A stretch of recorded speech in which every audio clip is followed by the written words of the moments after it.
पण आता आपल्या कामातून आपली ओळख निर्माण झालेली आहे. नमस्कार, माझं नाव श्वेता भैरू शेंडगे, राहणार कदमवाडी कपूरवसात कोल्हापूर. माझं शिक्षण 12वी. मी आता मेडिशन वेस्पा या शोरूममध्ये टेक्निशियन म्हणून काम करते. मी याच्या आधी कॉलेज करत होते, पण मला असं वेगळं काहीतरी करायचं होते की जे आता सध्या कोणी करत नाही. मग मला असेच घरी बसून होतो. मग तेव्हा शीतल मॅडम आणि नंदा मॅडम आलेल्या, म्हणजे असं पूर्ण दारी त्यांनी येऊन सांगत होते की मुलींसाठी मेकॅनिकच आहे. मग मला थोडंसं जरा शंका आली की खरोखर आहे की नाही, जरासं हे झालं. मग मी जाऊया म्हणलं मम्मीला, बघून येऊया. मग पहिल्यांदा माझ्या आईची साथ खूप होती की जे तुला करायचं ते कर. मग पहिलं आम्ही सगळं ठरवून सगळं झालं ना की मी माझ्या वडिलांना सांगत होतो की असं असं झालंय. मग असं वडील ठीक आहे जा. मी जेव्हा पेस्ट ऑटोमोबाईल ट्रेनिंग सेंटरमध्ये गेलो तेव्हा 3 महिन्याचा कोर्स होता. मग त्यामध्ये लेडीज कोणच नव्हता, मी एकटीच होतो. तेव्हा आपल्या कोल्हापुरातले पोरं जास्त नव्हते, जास्त करून गडचिरोली, गोंदिया, यवतमाळ.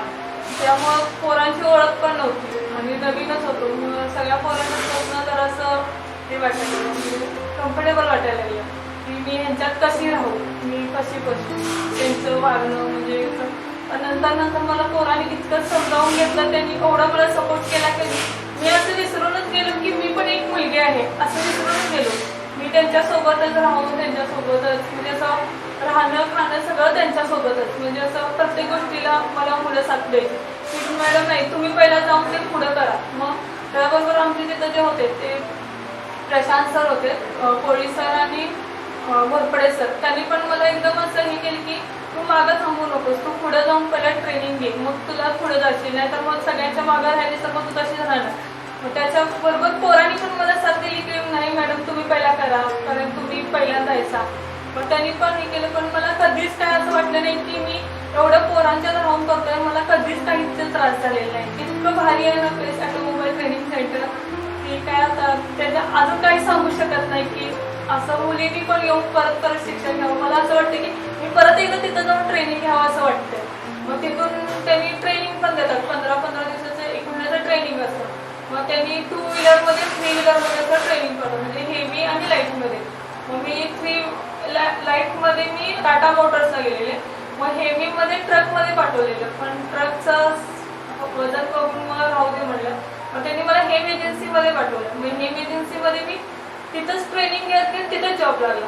मी जेव्हा पहिला जॉबला होतो ते हेम एजन्सी 3 व्हीलरचं सरनोबतवाडीत होतं. मग तिथं मी पहिल्यांदा गेल्यानंतर थोडे जर असं हे झालं की मुलगी आहे, तिला कसं काम लावणार, मी कशी करणार असं. पण तिथे एक मिस्त्री होते, मनोहर मिस्त्री म्हणून, सुधार मिस्त्री म्हणून होते. त्यामुळे आम्हाला तिथल्या सुपरवायझरने आणि मॅनेजरने फक्त आम्हाला सांगितलं की त्यांच्यासोबतच काम करा, बाकी कोणासोबत करू नका. ते नंतर जशी तिथं जॉबला लागला ना, जशी जशी सुरुवात झाली तसं तिकडच्या मिस्त्रीने पण एवढी साथ दिली की त्यांनी इंजिन खोलल्यापर्यंत आम्हाला सगळं शिकवलं. 3 महिन्यात इतकं काही शिकून गेले ना की मला असं वाटत पण नाही की मी एवढ्या कमी वेळात मी एवढं शिकले. मला वाटतं फक्त थोडं इंजिनचं सोडून ना सगळी गाडीची कामं मला येतं. पूर्ण खोलून वायरिंग वगैरे सगळं पूर्ण जोडू शकते. माझी पहिल्यापासून जिद्द होती की माझ्या आईवडिलांचं नाव मोठं करायचं.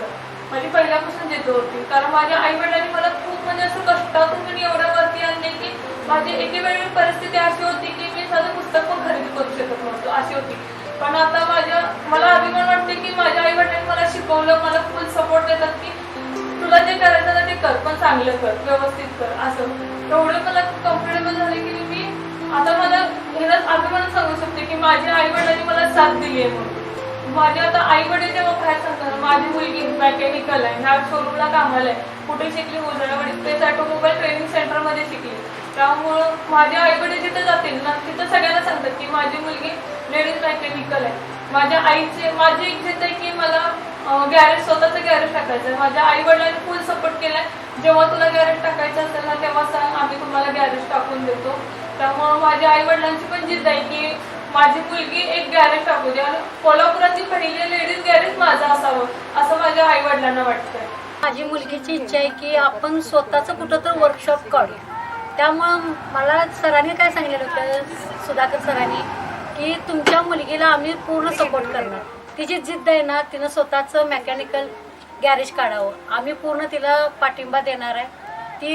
ती तिच्या स्वतःच्या पायावर उभारू. एवढी तिची जिद्द आहे की एवढं सहकार्य तेवढं आम्हाला होऊ दे. पेस ऑटोमोबाईल ट्रेनिंग सेंटर ऑल इंडियातली पहिली लेडीज मेकॅनिकल मी आहे. थोडीशी 40 मुलांच्यात मी एकटी होतो. थोडी भीती पण होती, थोडी धाडस पण होती. पण मला गर्व आहे की मी माझ्यामुळे बाकीच्या लेडीज सगळ्यांनी परत तिथे येऊन ट्रेनिंग घेतात. माझी मुलगी इतकी ग्रेट आहे की प्रत्येक आयांना असं वाटायला पाहिजे की आपली मुलगी सुद्धा ह्यात यावं. एवढीच मी आयांना नम्र विनंती करतो की आपल्या मुलगीला पाठीमागं ठेवू नका. आता कसं दिवस बदलल्यात, त्यामुळे तुम्ही सुद्धा तुमच्या मुलींना चांगलं सहकार्य करा की ती बाहेर जाऊ दे, ती बाहेर जिद्द ठेवू दे, मी हे करणार आणि करायलाच पाहिजे. ह्या घडीला तर हे पाहिजेच, माझं एवढंच म्हणणं आहे. मला असं वाटतं की ज्या आताच्या ज्या लेडीज आहेत ना त्यांनी पण असं जिद्द ठेवून न घाबरताना हे ट्रेनिंग घ्यावं अशी माझी इच्छा आहे. आणि सेंटरमध्ये गेलं ना काही म्हणजे असं हे नाही की त्यांच्यासाठी स्वतंत्र राहण्याची सोय आहे. त्यामुळे न घाबरता मुलींनी यावं अशी माझी खूप इच्छा आहे, मनापासून इच्छा आहे. आणि त्यांनी येऊन मोठं व्हावं अशी माझी खूप इच्छा आहे, माझ्यापेक्षा पुढे जावं अशी इच्छा आहे. मी केलं, आता तुमची वेळ आहे.